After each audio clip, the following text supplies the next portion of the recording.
Hi folks, welcome to the channel and the 2024 Truck King Truck of the Year video series. We are sitting down here at the fireplace because it's the end of the year and we're going over all of the significantly redesigned trucks that we drove over the last year, and we're going to come up with our 2024 Truck of the Year. And right now in this video, we're going to dive deep into the all-new Chevy Colorado.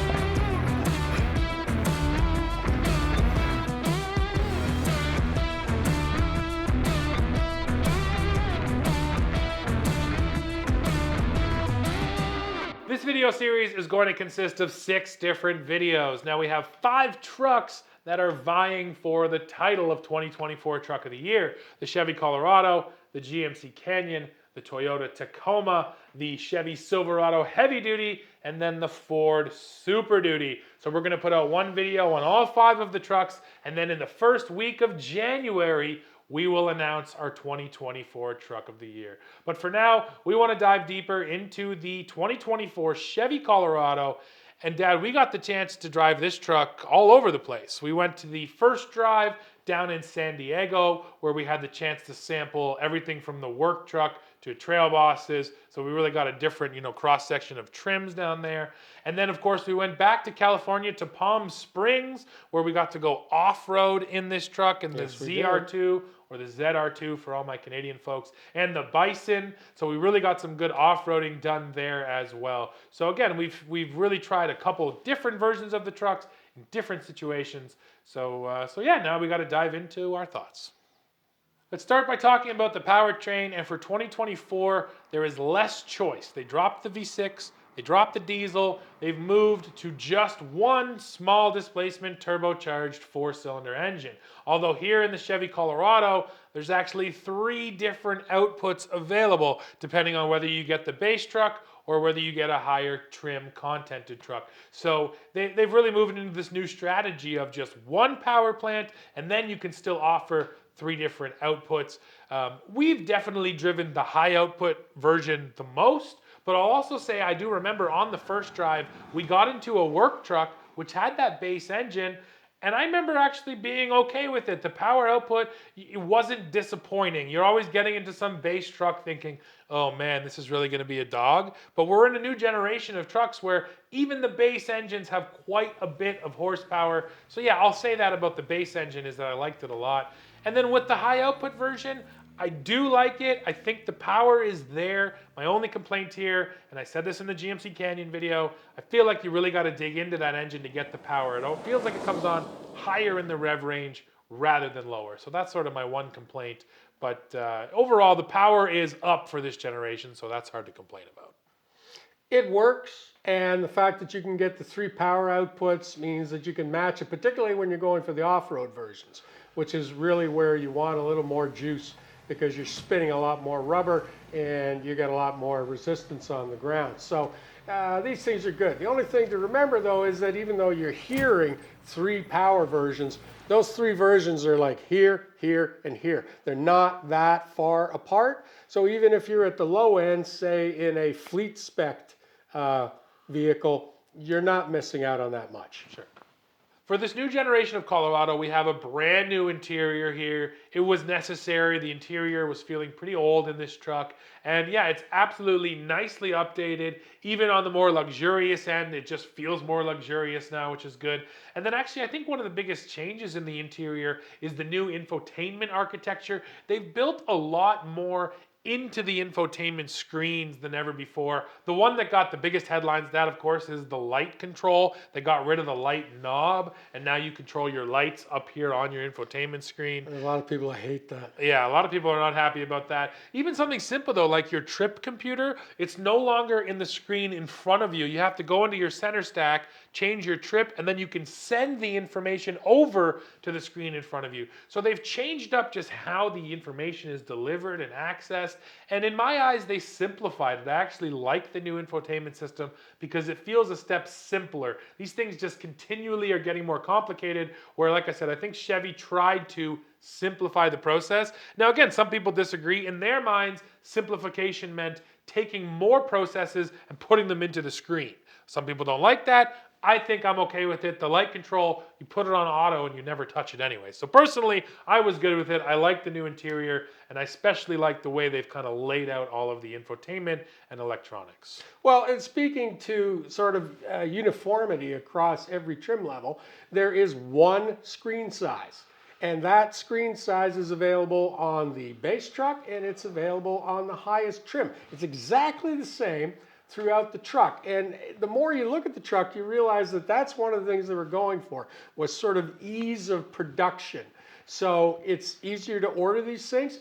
And in some cases, you got less choices. But on the other hand, this also means that trucks are getting built quicker, with less fuss, hopefully less issues once you get them. And so they'll get to you sooner. And if you're at the bottom end of the price range, you're getting a lot of things that you used to have to pay for at the top end. So yeah, it's a good move. That's true. And yeah, that's where I noticed it too. The more affordable trucks feel like they have more value built into them now. And then the last thing I'll say is we no longer have a choice for cab either on the Colorado. All of these trucks are crew cab, 5.5 foot bed. You'd hope, and I don't have the proof for this, that when you streamline a production line to this extent, prices should go down. That's what I think should happen. Let's talk about going off-road now, and we got the chance to really test this thing. We were in Johnson Valley, California, running not on the hammer trails, but running right next to where King of the Hammers takes place. These were some legitimate rock crawling trails, and we actually got the chance to run the ZR2 and the ZR2 Bison down there, so the AEV package, which adds all of that protection. And Dad, I was so impressed by these trucks. You're getting the front locker, that sets them apart. 35-inch tires on a mid-sized truck feel incredible. Another feature that I really love and really was apparent in the rocks how helpful it was the underbody camera, allowing you to look under the truck, see where your tires were. Yeah, when it comes to off-roading, GM, I think, knocked it out of the park with this Chevy. Everything that's there is what you want.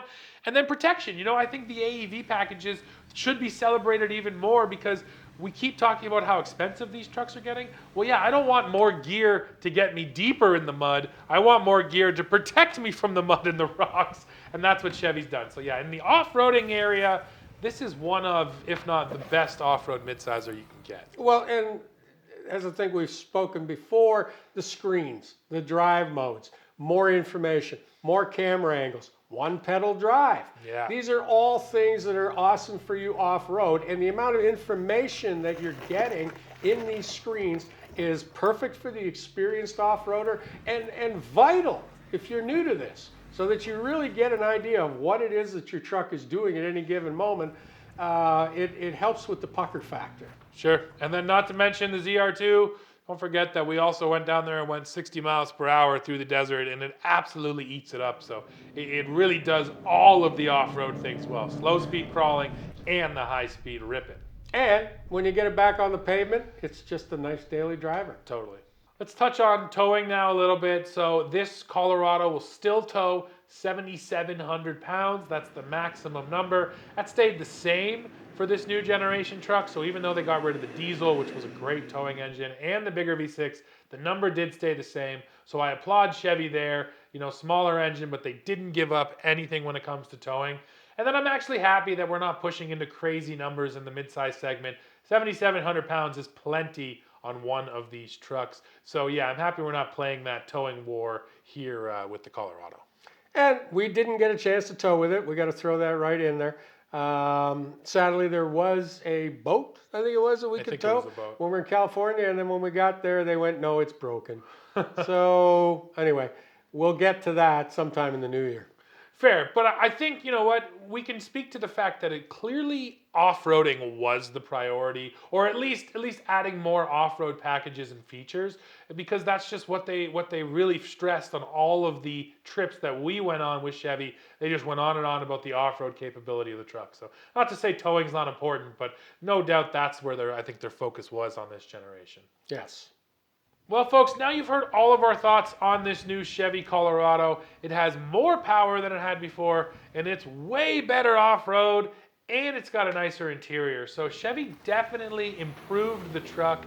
And I will say that, you know what, this does feel like the year of the midsizer because we got the brand new Chevy and we got the brand new Toyota Tacoma. The Ford Ranger was supposed to show up this year. Now it's coming in the spring of next year. But still, the GM went first of all these mid-size redesigns, and they set the bar, and then we'll see what everyone else sort of comes in. But I will say, specifically in the off-road arena, yeah, I really think this is the best mid-size off-roader you can get.